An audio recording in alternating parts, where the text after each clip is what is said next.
कुरान में हिंदू धर्म का उल्लेख।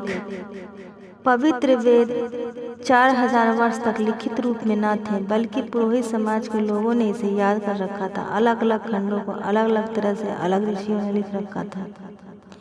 वेद पुस्तक के रूप में न थे, इसलिए यह जिस हालात में थे उनके अनुसार कुरान में वेदों को याद किया गया है।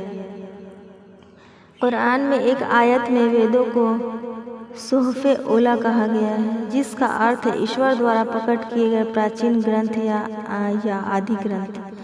दूसरे श्लोक में वेदों को जाब्राल अव्वलीन कहा गया है।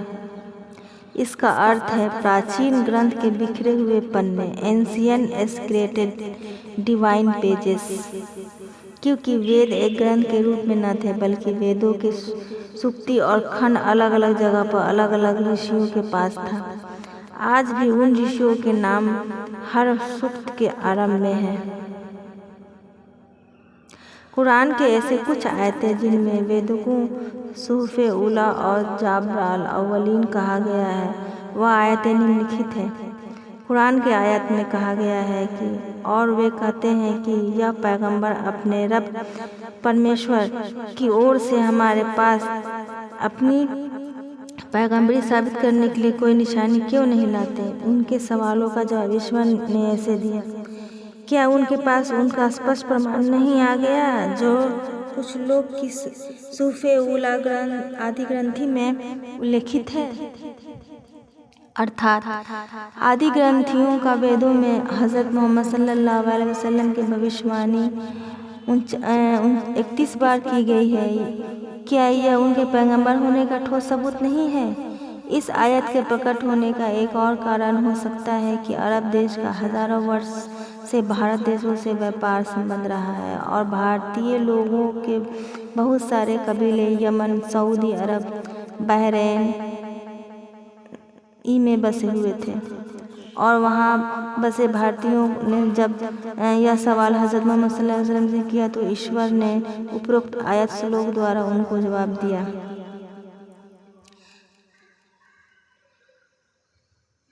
वेदों में 31 बार हज़रत मोहम्मद सल्लल्लाहु अलैहि वसल्लम की भविष्यवाणी और हिंदू धर्म के अनेक ग्रंथों में भी हज़रत मोहम्मद सल्लल्लाहु अलैहि वसल्लम की भविष्यवाणी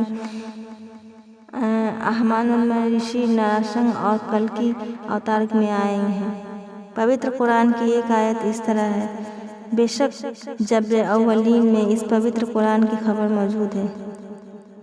अर्थात ईश्वर ने जो आदेश पवित्र कुरान में दिए हैं वह आदेश प्राचीन ग्रंथों में आदि ग्रंथ में भी मौजूद है। इस आयत का दूसरा अर्थ यह भी है कि पवित्र कुरान अवतीर्ण होगा।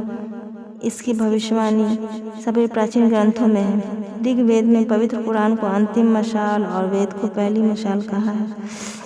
इसी प्रकार पवित्र कुरान की आयत नंबर 36, 43 और 44 में प्राचीन ग्रंथों को बाइनात और ज़ुबूर कहा है। इस ज़ुबूर आदि ग्रंथि को कहा गया है। ऐसा शम्स नावेद उस्मानी ने अपनी पुस्तक अभी ना जागे तो में लिखा है। पवित्र कुरान में हिंदू धर्म को सबाइन और साबी के नाम में याद किया गया। ऐसी आयतें हम इस अध्ययन के अंत में पढ़ेंगे।